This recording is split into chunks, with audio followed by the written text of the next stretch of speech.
So I'm making this video for Mariano Garcia, who subscribes to this YouTube channel and follows my weekly videos at EnglishPronunciationRoadmap.com. And he posted a comment on one of my videos a couple of weeks ago on intonation and said, you know, great video, but which word in a sentence do I stress? You know, he understands that content words versus structural words, like grammatical words, are more important to stress, so verbs and nouns and adjectives.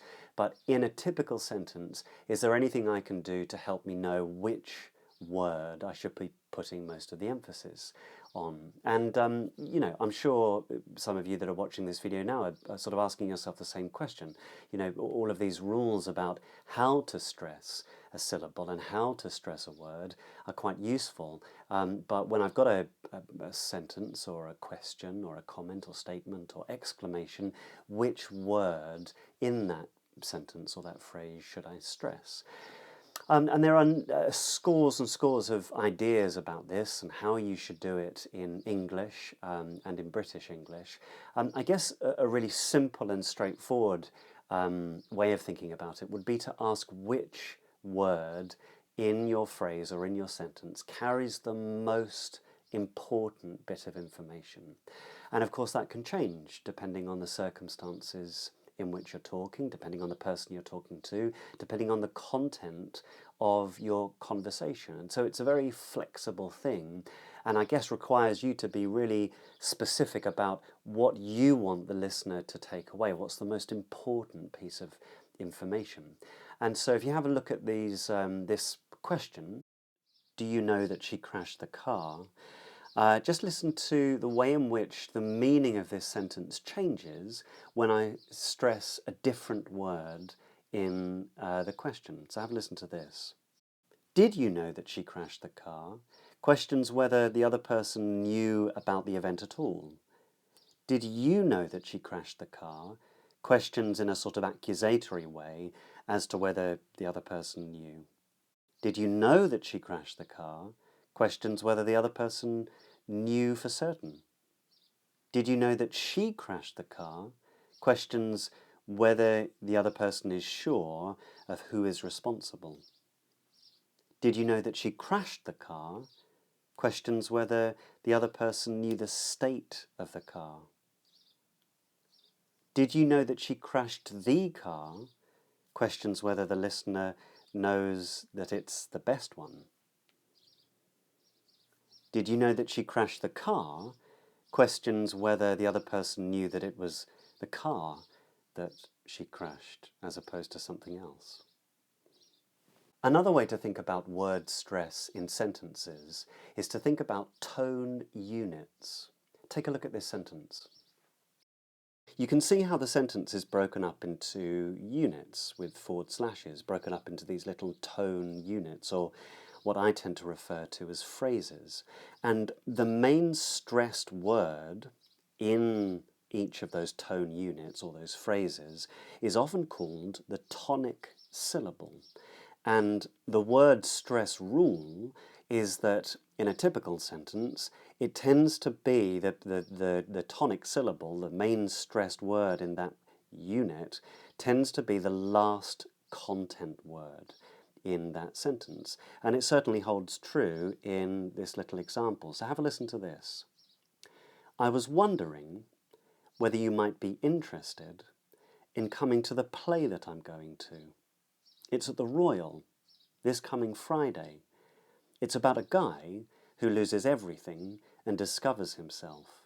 It's got really great reviews, and I thought that we could go to that Italian pizza place close to the tube station.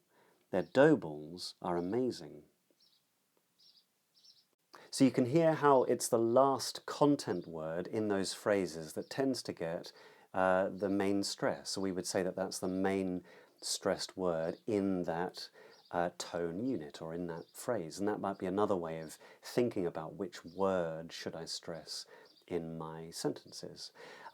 Just two extra things to think about that might be useful is to know that new information in conversation is always worth stressing. So for instance, have you read the new Dot Hutchison book?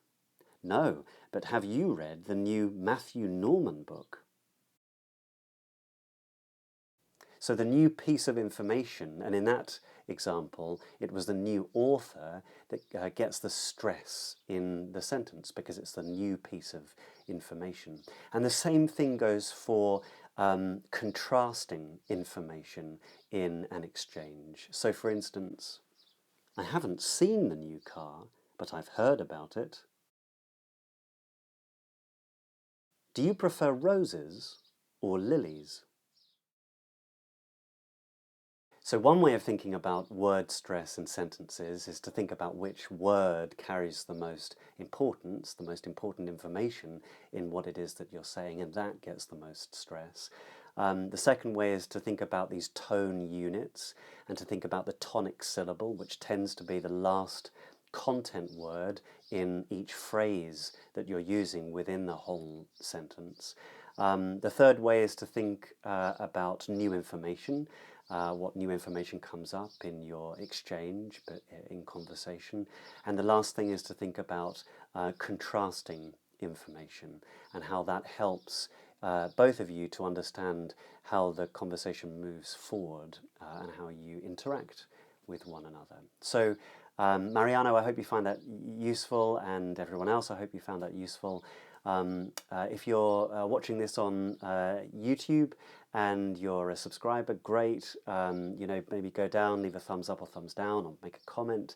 Who knows, I might make a video in response to one of your replies. But if you're not a subscriber, subscribe now. I post weekly videos here, so hit subscribe, and I can speak to you next week.